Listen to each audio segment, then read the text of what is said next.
আমরা আন্দোলন করছি দেশের পক্ষে, আমরা আন্দোলন করছি 3 কোটি পরিবারকে বাঁচানোর জন্য। ব্যাটারি চালিত ইঞ্জিন বা ইলেকট্রিক ইঞ্জিনের সক্ষমতার সংখ্যা হচ্ছে 100%। 3 কোটি মানুষ আজকে ব্যাটারি রিক্সা ইজি বাইকের উপর নির্ভরশীল। পৃথিবীর 1 নম্বর ধনী যে ব্যক্তি তিনি হচ্ছেন ইলেকট্রিক মোটর গাড়ির মালিক। তিনি বলেছেন ব্যাটারি চালিত ইঞ্জিন বা ইলেকট্রিক ইঞ্জিনের সক্ষমতার সংখ্যা হচ্ছে 100%।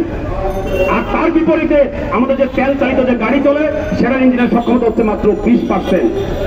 এবং একটা সমান দূরত্বে যেতে যেখানে বাসের ভাড়া লাগে 100 টাকা, সেখানে ব্যাটারি চালিত গাড়ি 20 টাকায় চলে যাওয়া যায়। তাহলে আমি প্রশ্ন করতে চাই, কোনটা দেশের জন্য উপকার, কোনটা দেশের জন্য উপকার? উনি সংসদে বলেছেন, আমি দয়া করে অনুরোধ করছি বাস ট্রাক সহ আমাদের যত গণপরিবহন আছে সেই গণপরিবহনকে এই ইলেকট্রিক মোটর যান বা এটার আওতার মধ্যে যেমন নিয়ে আসি, কারণ এরা 18% কার্বন নিঃসরণ করে, যার কারণে আমাদের জলবায়ু পরিবর্তন হচ্ছে। বন্ধুগণ, তাহলে পরিবেশের ক্ষতি করে আজকে তেল চালিত গাড়ি, যে কারণে আজকে সারা দুনিয়াতে আজকে পৃথিবীর 1 নম্বর ধনী যে ব্যক্তি, সেই ধনী ব্যক্তি তিনি কিসের মালিক জানেন? তিনি হচ্ছেন ইলেকট্রিক মোটর গাড়ির মালিক। পৃথিবীর 1 নম্বর ধনী ব্যক্তি হচ্ছে ইলেকট্রিক মোটর গাড়ির মালিক। এবং এই ইলেকট্রিক মোটর গাড়িকে সারা পৃথিবীতে আজকে অনুমোদন দেওয়া হচ্ছে চলার জন্য। এই সমাবেশ আরো অনেক বড় সমাবেশ হতে পারত, কিন্তু আপনারা জানেন আমাদের 3টা এলাকা থেকে দয়াগঞ্জ মোড়, শ্যামপুর সহ 3টা এলাকায় আমাদের যে জমায়েত আসছিল মিছিল নিয়ে, সেখানে পুলিশ বাধা দিয়ে সেই সমাবেশকে বিচ্ছিন্ন করেছে। আমাদের এরকম বিভিন্ন এলাকা থেকে আমাদের যে জমায়েত আসছিল সেই জমায়েতগুলোকে বাধাগ্রস্ত করা হয়েছে। আমি প্রশাসনকে, পুলিশ ভাইদেরকে অনুরোধ করবো, আপনাদের বিরুদ্ধে আমাদের কোনো আন্দোলন না,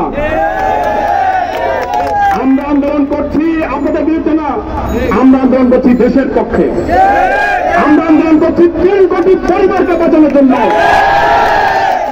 আমরা 60 লক্ষ মানুষ এই সেক্টরে যুক্ত আছি। আমাদের উপরে যদি 5 জন একটা পরিবারে থাকে, তার মানে 3 কোটি মানুষ আজকে বাংলাদেশে। বন্ধুগণ, বাংলাদেশের মানুষ জনসংখ্যা হচ্ছে 18 কোটি।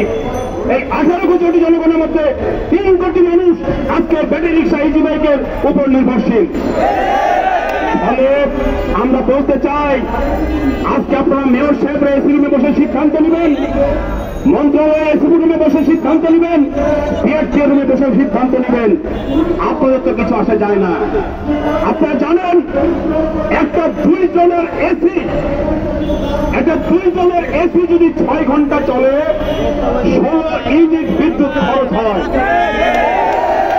আর আমার ব্যাটারি রিক্সা ইজি বাইকটা চলে একটা গাড়ি, তার ব্যাটারি চার্জ করতে 3.5 থেকে 4 ইউনিট বিদ্যুৎ লাগে। অর্থাৎ 6 ঘন্টা একটা এসি চলে যে বিদ্যুৎ খরচ করে, সেই খরচ দিয়ে আমার 4টা ব্যাটারি রিক্সা ইজি বাইক গাড়ি চলতে পারে। ইজি বাইকের লাইসেন্স